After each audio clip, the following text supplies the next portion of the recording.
आज मैं आपको पढ़ाऊंगा कि अगर किसी कैपेसिटर को हम बैटरी से जोड़ दें तो उसके अंदर एनर्जी कैसे निकाली जाती है। ठीक है, आज का हमारा टॉपिक है energy stored in a charged capacitor. ठीक है, यानी कि अगर कैपेसिटर को चार्ज दे दिया जाए तब उसके अंदर एनर्जी कितनी होगी। ठीक है, देखते हैं, शुरू करते हैं। देखिए, अगर किसी कैपेसिटर को, अगर किसी पैरेलल प्लेट कैपेसिटर को बैटरी से जोड़ दिया जाए, अगर किसी पैरेलल प्लेट कैपेसिटर को हम बेटा बैटरी से जोड़ दें तो बैटरी इसको क्या करेगी बेटा, चार्ज सप्लाई करेगी। क्या करेगी? चार्ज सप्लाई करेगी। ठीक है, देखिए आपके सामने क्या लिखा है, if we connect a battery across the two plates of a capacitor, then the work is done by the battery in charging the capacitor। यानी कि अगर किसी पैरेलल प्लेट कैपेसिटर को बैटरी से जोड़ दिया जाए तो बैटरी क्या काम करेगी बेटा, उसको चार्ज करने का वर्क करेगी। बैटरी क्या वर्क करेगी बेटा, उसको चार्ज करने का।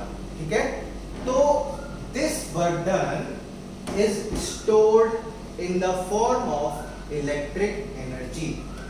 यानी कि अगर बैटरी को कैपेसिटर में जोड़ दें तो बैटरी क्या वर्क करेगी बेटा, उसको चार्ज करने का करेगी कि नहीं। और ये जो वर्क डन होगा उस कैपेसिटर के अंदर इलेक्ट्रिक एनर्जी के फॉर्म में स्टोर रहेगा। किसके फॉर्म में स्टोर रहेगा? इलेक्ट्रिक एनर्जी के फॉर्म में। ठीक है, क्या करना है हमको बेटा, अगर किसी कैपेसिटर को बैटरी से जोड़ दिया जाए तो बैटरी क्या वर्क करेगी बेटा, इसको चार्ज करने का। ठीक है, और ये जो वर्क डन होगा बैटरी का वो कैपेसिटर की इलेक्ट्रिक एनर्जी के फॉर्म में स्टोर हो जाएगा। कितना क्लियर है? अब मान लीजिए बैटरी को जब हमने कैपेसिटर से जोड़ा तो बैटरी ने अगर small amount of charge dq supply किया हो, अगर small amount of charge dq supply किया हो तब पोटेंशियल डिफरेंस कितना हो जाएगा बेटा, तब पोटेंशियल डिफरेंस कितना हो जाएगा बेटा, फॉर्मूला क्या होता है, W/Q। तो यहां स्मॉल अमाउंट ऑफ चार्ज के लिए dW/dt। इतना क्लियर हुआ? अब हमें वर्क डन का डेरिवेशन करना है, क्योंकि हमने आपको अभी बताया कि जो बैटरी का वर्क डन होता है वही कैपेसिटर की एनर्जी के फॉर्म में स्टोर रहता है। तो हमें एनर्जी की तरफ आगे बढ़ना है, तो हम क्या निकालेंगे बेटा, इसकी वैल्यू निकालेंगे। कैसे निकलेगी? dq का यहाँ मल्टीप्लाई कर देंगे। ठीक है, कितना हो जाएगा, dw equals to v into. कितना क्लियर हो गया? अब हमने बात की थी बेटा चार्ज के बारे में। किसकी बात की थी हमने? चार्ज की बात की थी। ठीक है, तो पोटेंशियल डिफरेंस का भी हम एक ऐसा फॉर्मूला लिख लेंगे जिसमें चार्ज आता हो, चार्ज आ जाता हो। और बेटा हम कैपेसिटर की बात कर रहे हैं तो पोटेंशियल डिफरेंस की जगह ऐसा वैल्यू रखेंगे जिसमें कैपेसिटेंस और चार्ज दोनों आते हैं। तो बेटा पोटेंशियल डिफरेंस का एक फॉर्मूला और होता है Q अपॉन, होता है कि इंटू V की जगह हमने क्या लिख दिया बेटा, Q अपॉन C। इससे हमारे दो काम हो गए, चार्ज भी इंट्रोड्यूस हो गया और कैपेसिटेंस भी इंट्रोड्यूस हो गया। ठीक है, अब देखिए बेटा ये जो वर्क डन है वो small amount of charge dq को सप्लाई करने के लिए किया गया है। हमें क्या करना है, टोटल वर्क निकालना है bye the battery in charging the capacitor. तो बेटा अगर हमें टोटल वर्क निकालना हो, टोटल वर्क निकालना हो, total work done by the battery in charging the capacitor from 0 to q coulombs, हम टोटल वर्क निकालेंगे इस कैपेसिटर को 0 से लेकर के Q चार्ज तक सप्लाई करने का। ठीक है, तो हमें क्या करना पड़ेगा, टोटल वर्क डन निकालने के लिए इस वर्क डन का इंटीग्रेशन कर देंगे और लिमिट लगा देंगे बेटा 0 से q तक। 0 से q तक क्यों लगाई? हमने मान लिया इस बैटरी को कैपेसिटर से जोड़ने में चार्ज 0 से लेकर के q तक सप्लाई किया गया, तो ये हमारी लिमिट हो गई 0 से q कूलम्स तक की। तो लिमिट हमने लगाई lower limit 0, upper limit q। ये वर्क डन आया था किसके लिए बेटा? स्मॉल अमाउंट के लिए आया था कि नहीं? और हमें टोटल वर्क डन निकालना हो तो हमेशा हम क्या करते हैं बेटा? इंटीग्रेशन का सहारा लेते हैं। यहां पर भी हम वही करेंगे। अब इंटीग्रेशन करना है तो आपके सामने बिल्कुल क्लियर है कि dw की ये जो वैल्यू है ये रख देंगे उठा करके। कितनी है? q/c d। यही है, इतना क्लियर है। अब बेटा इसको ध्यान से देखिए, q का इंटीग्रेशन dq के रिस्पेक्ट में हम कर सकते हैं। c कैसा है? यहां पर कांस्टेंट है तो उसको हम बाहर कर देंगे। c एक तरह से रिलेटिव है तो उसको हम बाहर कर देंगे। डॉक्टर और पेशेंट की जरूरत है केवल यहां पर। c बाहर आ जाएगा।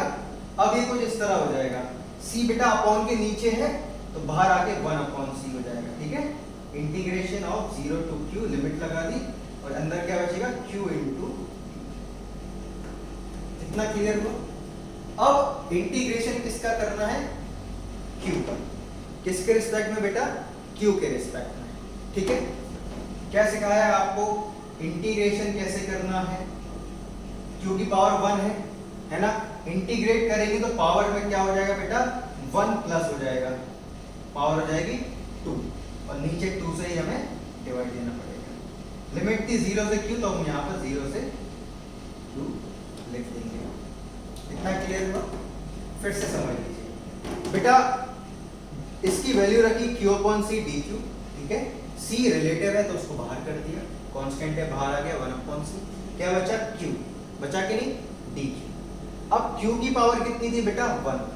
इंटीग्रेशन में क्या होता है? पावर में 1 ऐड हो जाता है और जो रिजल्टेंट पावर होती है उसी का हम डिवाइड कर देते हैं। तो पावर में ऐड हो गया 1 तो 2 हो गई, तो 2 से हमने डिवाइड दे दिया। ये हो गया हमारा इंटीग्रेशन। अब लिमिट लगाना रह गई 0 से q। इसका मतलब क्या है? एक बार इस q की जगह q आएगा और फिर एक बार इस q की जगह 0 आएगा और दोनों को माइनस कर देंगे। ठीक है, देखिए कैसे करेंगे। 1/c अपनी जगह। ठीक है, अब q की जगह q लिखेंगे तो एज इट इज रहेगा, कोई फर्क नहीं पड़ेगा। ठीक है, माइनस। अब q की जगह 0 लिखेंगे तो 0/² ये आएगा। ठीक है, अब आप चाहें तो इसकी तो कोई वैल्यू है ही नहीं, 0 है, तो हमारे पास केवल बचेगा 1/2 या इसको ऐसे लिख देते हैं 1/c q² ये बचा। अब इस पूरे फॉर्मूले को आप इस तरह भी लिख सकते हैं, ½ q²/c। ये क्या हो गया? हमारा वर्क डन हो गया in supplying charge from 0 to q in a parallel plate capacitor. ये हो गया हमारा वर्क डन। तो ये जो वर्क डन है, this work done is stored in the form of electric potential energy in a capacitor। यही जो वर्क डन होगा, ये टोटल वर्क डन हो गया हमारा। This work done will be stored in the capacitor in form of electric potential energy। ठीक है, इसको हम U से भी रिप्रेजेंट कर सकते हैं। तो अब ये हो जाएगा U equals to q²/।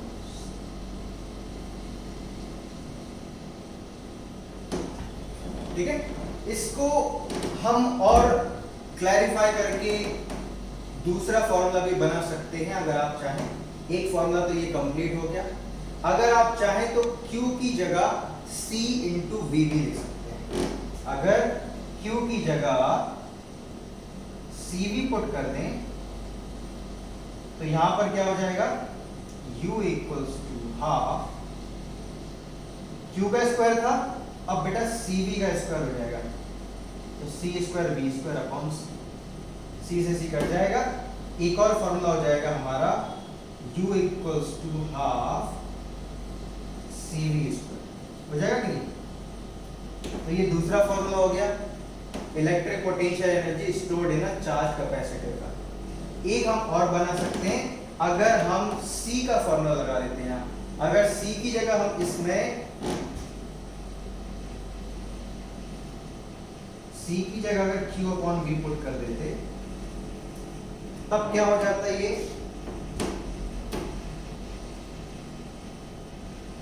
Half Q square upon C है, C की जगह Q अपॉन V पुट कर दीजिए, Q से Q कट जाएगा, V ऊपर चला जाएगा, एक फॉर्मूला हो जाएगा हाफ Q इंटू।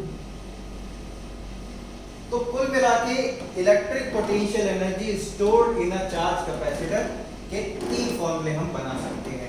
पहला क्या पढ़ा है बेटा, half Q square upon C, फिर हमने पढ़ाया हाफ CV स्क्वायर, और फिर उसके बाद है हाफ Q V। ठीक है, तो ये हमारा डेरिवेशन कंप्लीट हो गया किस चीज का, इलेक्ट्रिक पोटेंशियल एनर्जी या फिर केवल energy stored in a charge capacitor. ठीक है, एक पॉइंट आपको और याद रखना, ये जो इलेक्ट्रिक पोटेंशियल एनर्जी होती है, कैपेसिटर की जो एनर्जी होती है, वो कैपेसिटर के अंदर इलेक्ट्रिक फील्ड के फॉर्म में स्टोर रहती है। ये पॉइंट आपको ध्यान रखना है, जो एनर्जी ऑफ अ कैपेसिटर होती है वो कैपेसिटर के अंदर उसकी इलेक्ट्रिक फील्ड के फॉर्म में स्टोर रहती है। ठीक है, देखिए हमने क्या पढ़ा है बेटा, अगर हम किसी कैपेसिटर को बैटरी से कनेक्ट कर दें तो बैटरी क्या वर्क करेगी बेटा, उसको चार्ज देगी, देगी कि नहीं? तो ये जो चार्ज होगा उस कैपेसिटर के अंदर, बैटरी जो चार्ज देगी वो उस कैपेसिटर के अंदर इलेक्ट्रिक एनर्जी के फॉर्म में स्टोर रहेगा। ठीक है, और अगर मान लिया कि बैटरी ने अगर small amount of charge dq supply किया हो, तब पोटेंशियल डिफरेंस भी कितना होगा, स्मॉल अमाउंट पे होगा, कितना होगा, dq upon dw upon dq होगा। फिर हमने वर्क का वैल्यू निकाल लिया, वहां मल्टीप्लाई कर दिया, इसके बाद पोटेंशियल डिफरेंस का फॉर्मूला q अपॉन c लगा दिया। अब हमने इंटीग्रेशन कर दिया और लिमिट कितनी लगानी है बेटा, 0 से q, कितनी लगानी है, 0 से, क्यों, क्योंकि बैटरी ने 0 से लेकर के q चार्ज तक को सप्लाई किया है, किसे, कैपेसिटर। लिमिट हमारी 0 से q हुई और आपके सामने ये तीन फॉर्मूले बन करके आ गए। ठीक है, अब हम देखते हैं इसके आगे का डेरिवेशन।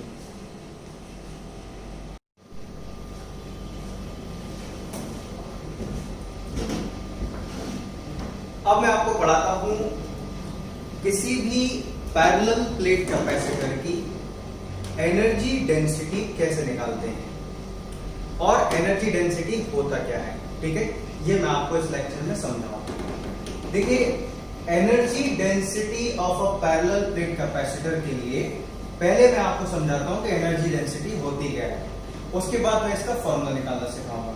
ठीक है, तो देखिए एनर्जी डेंसिटी का मतलब होता है किसी भी पैरेलल प्लेट कैपेसिटर के अंदर जितनी भी एनर्जी स्टोर होती है, किसी भी पैरेलल प्लेट कैपेसिटर के अंदर जितनी भी एनर्जी स्टोर होती है, उस एनर्जी का पर यूनिट वॉल्यूम, उस एनर्जी का पर यूनिट वॉल्यूम कर देने से हमारे पास एनर्जी डेंसिटी आ जाती है। यानी कि एनर्जी डेंसिटी क्या होती है, energy stored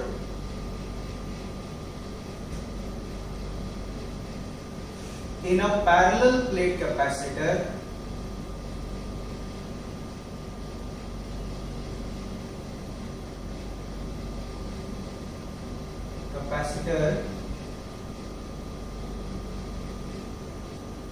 per unit volume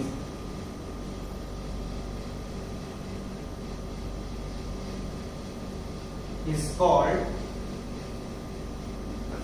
energy density।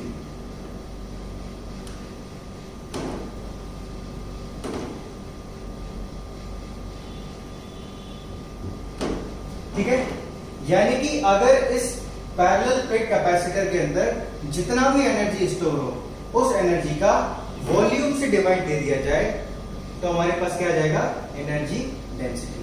यानी कि energy stored in a parallel plate capacitor per unit volume is called energy density of a parallel plate capacitor. ठीक है, लिखेंगे कैसे, इसका फॉर्मूला कैसे शुरू करेंगे बेटा, एनर्जी डेंसिटी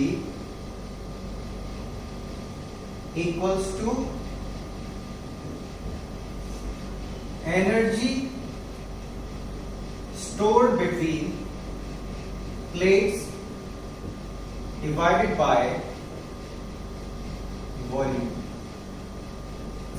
ठीक है, अब देखिए, इससे पहले वाले डेरिवेशन में मैंने आपको एनर्जी बिटवीन प्लेट्स निकालना सिखाया। ठीक है, अब हम बात करेंगे वॉल्यूम की। तो वॉल्यूम समझने से पहले आप थोड़ा सा इस कैपेसिटर को ध्यान से देखिए। ये जो कैपेसिटर मैंने आपके सामने बनाया है, ये पैरेलल प्लेट कैपेसिटर है। ठीक है, इसकी जो प्लेट्स हैं उनका एरिया है ए।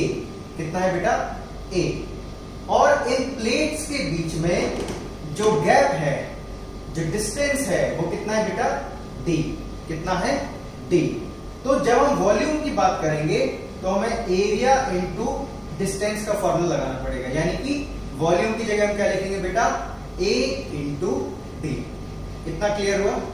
वॉल्यूम की जगह में क्या लिखना है यहां पर, ए इंटू डी। एक बार, ठीक है।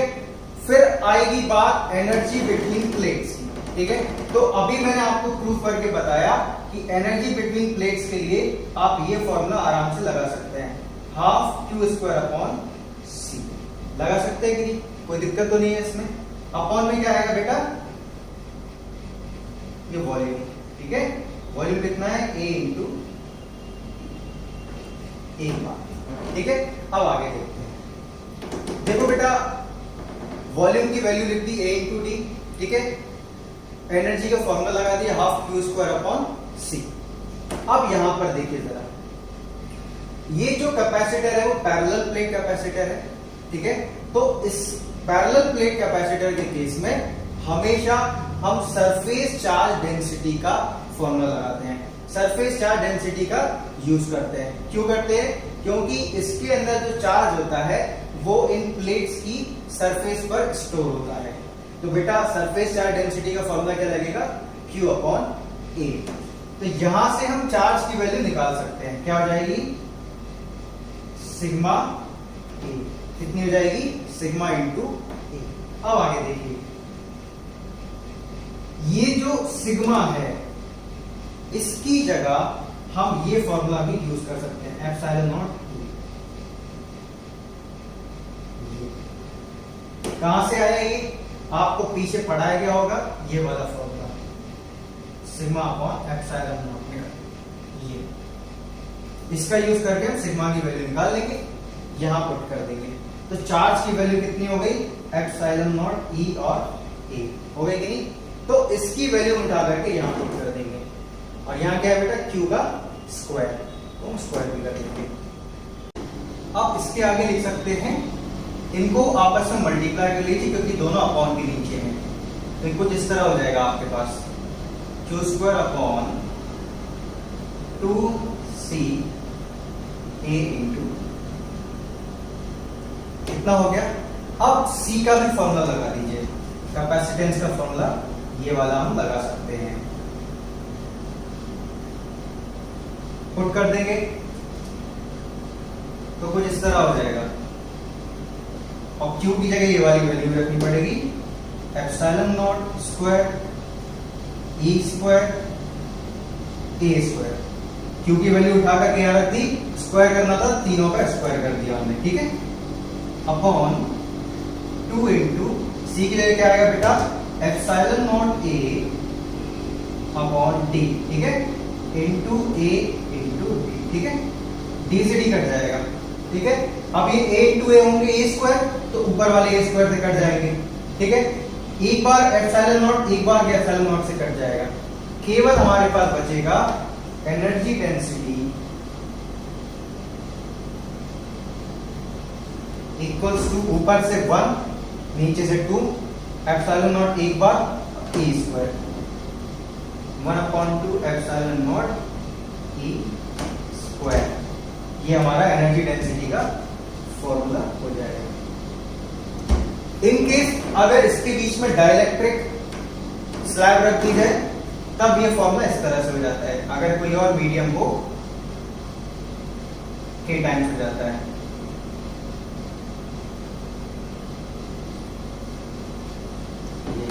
बाकी सब सेम रहेगा। एक बार और देख लेते हैं ताकि अच्छे से क्लियर हो जाए। एनर्जी डेंसिटी क्या होता है, तो मैंने आपको बताया energy stored in a capacitor per unit volume is called energy density of a parallel plate capacitor. उसके बाद फॉर्मूला लगाया energy density equals to energy between plates divided by volume. ठीक है, फिर मैंने वॉल्यूम का के बारे में समझाया कि वॉल्यूम अगर निकालना है तो एक प्लेट का एरिया कितना है A और दोनों प्लेट्स के बीच की डिस्टेंस कितनी है D। ठीक है, तो हमने वॉल्यूम का फॉर्मूला क्या लगाया A इंटू डी। ठीक है, उसके बाद एनर्जी के लिए मैंने इससे ठीक पहले डेरिवेशन कराया था हाफ क्यू स्क्वायर अपॉन सी। चार्ज की वैल्यू निकाली कैसे, पहले हमने सरफेस चार्ज डेंसिटी का फॉर्मूला लगाया Q अपॉन ए। चार्ज की वैल्यू कितनी होगी, सिग्मा इंटू ए। सिग्मा की जगह E एप्सिलॉन नॉट। ठीक है, तो Q की वैल्यू हो गई एप्सिलॉन नॉट E। स्क्वायर करना था, स्क्वायर कर दिया epsilon not square E square A square. ठीक है, और ये 2 और C थे नीचे इसके साथ मल्टीप्लाई हो गए 2CAD। कैपेसिटेंस का फॉर्मूला लगाया epsilon not A upon D। D से D कट गया, A इंटू A करेंगे A स्क्वायर आएगा, ऊपर वाले स्क्वायर से पहले काट दिया। एक एप्सिलॉन नॉट एक बार कट जाएगा तो ऊपर बचेगा एप्सिलॉन नॉट और E स्क्वायर और नीचे बचेगा 2। तो ये हमारा फॉर्मूला हो गया। कभी कभी हमें ये भी लगाना पड़ता है। तो ये हमारा डेरिवेशन कंप्लीट हो गया energy density of a parallel plate capacitor. ठीक है।